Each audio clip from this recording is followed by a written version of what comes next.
Look at that.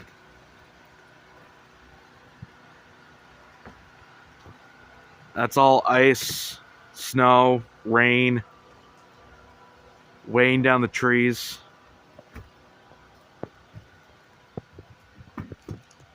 All that damage.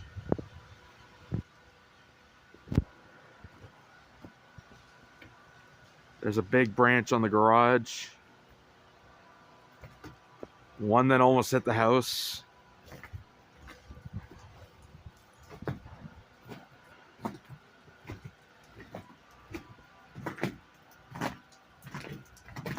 We're 16 hours in with no power.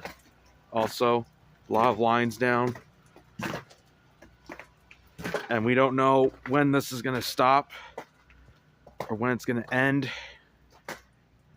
There's some of my neighbor's yard there. Tree branches are still falling down.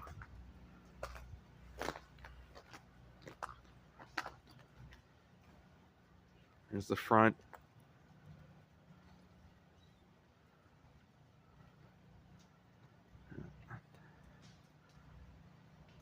Isn't nature just wonderful?